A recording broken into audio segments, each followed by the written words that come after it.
bien dans son job pour parler du feedback. Alors ça, c'est un sujet très important dans l'entreprise, la manière dont un manager ou les collaborateurs vont rendre compte et échanger, parce que ça fait partie évidemment intégrante de la vie d'une entreprise. On en parle avec Antoine Canon. Bonjour Antoine. Bonjour. Vous êtes partenaire chez Euresys. D'abord, un petit mot sur Euresys. C'est un cabinet de conseil indépendant, justement, qui travaille sur les transfos. Exactement. Notre positionnement, c'est on accompagne nos clients sur leur transformation, que ce soit les transformations organisationnelles, digitales et managériales. Alors, revenons à l'humain, puisqu'on a choisi, parce que parmi tous les sujets de transfo, il y en a des dizaines, mais on va faire un focus et mettre la lumière sur le feedback. Pourquoi, pour vous, c'est important ce concept de feedback ? Alors, feedback, ce n'est pas un concept nouveau, ça ne vient pas de sortir dans la Silicon Valley. Et en même temps, quand on travaille dans le conseil et qu'on travaille dans plein d'entreprises, on peut voir qu'il n'est pas encore complètement adopté et bien compris de tout le monde. Alors, vous avez choisi de créer en fait une boîte à outils du feedback, c'est-à-dire Exactement. quelque part véritablement de créer une méthodologie du feedback. C'est bien ça l'objectif. Tout à fait. Donc, pourquoi ? Parce que le feedback, déjà, il y a plusieurs méthodes, on va en parler juste après, et à chaque besoin, sa méthode.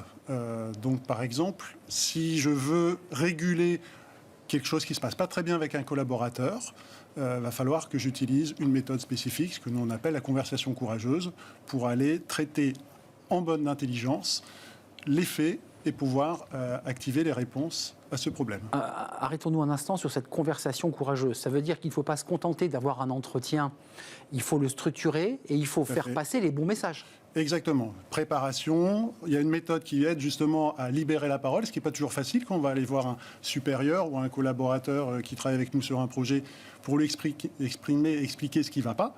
Ce n'est pas toujours facile et la méthode est là pour aider.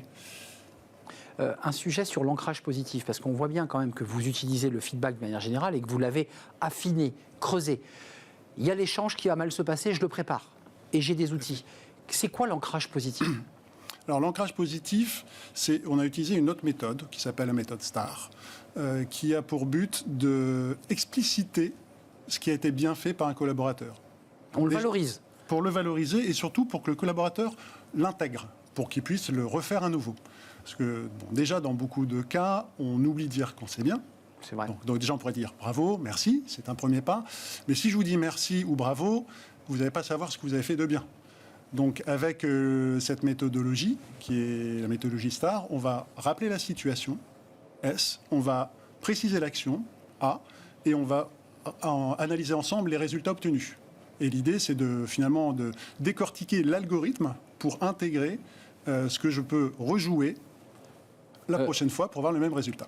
Tout ça, quand même, qu'on soit clair, c'est pas une grille de lecture qu'on regarde en lisant sa feuille. Tout ça doit se faire dans l'oralité, dans la fluidité, dans un échange. On est bien d'accord. Exactement. Donc on a bien...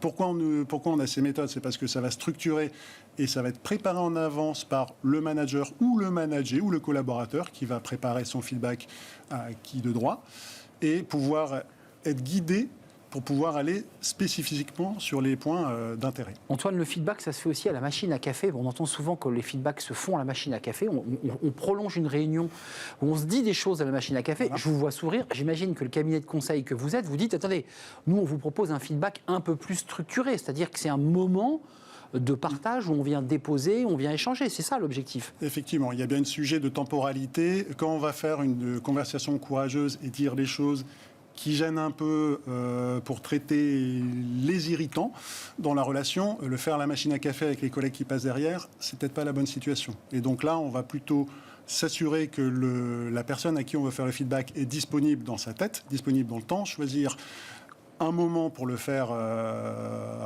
ni trop à chaud, ni trop à froid, parce que sinon c'est un peu oublié, et prendre le temps. Ça prend parfois 5 minutes, parfois un quart d'heure. Un petit sas comme ça qu'on s'offre tous les deux pour échanger et partir sur une dynamique positive. Enfin, et on voit l'intérêt évidemment, c'est de pouvoir engager, c'est de pouvoir améliorer, perfectionner et engager les équipes. Mais il y a un dernier concept que je trouve très intéressant, c'est le fameux débriefing de progrès. Oui. Là aussi, on est un peu dans l'ancrage positif, mais ça va un petit peu plus loin. C'est quoi l'esprit là, du débriefing de progrès ? Alors, dans une société de conseil, on travaille beaucoup en équipe avec des seniors, des moins seniors. Et quand on travaille collectivement, l'idée, c'est de ne pas attendre l'entretien de fin d'année pour se dire tout ce qu'on a bien fait durant l'année. Et donc, rejouer toute une séquence, qui est un dossier sur lequel on a travaillé ensemble, pour en tirer les enseignements. Donc, et grandir ensemble.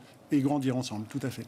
Merci Antoine Cadonne de nous avoir dévoilé, enfin ouvert la boîte à outils du feedback. Ça, c'est porté par Aurecis, parce que le feedback, c'est pas vous, vous l'avez dit qu'il l'avait créé, mais vous l'avez, je dirais, ergonomisé et permettre aux entreprises et aux managers de pouvoir avancer dans les meilleures conditions. Merci de nous avoir rendu visite, partenaire chez Aurecis. C'était un vrai plaisir de vous accueillir, Antoine. On tourne une page, on parle du sport. Là, vous allez me dire forcément, il y a les JO 2024. Eh oui, on va parler de la place des femmes dans les instances sportives. Qu'en est-il exactement ? On fait le point tout de suite avec notre invité.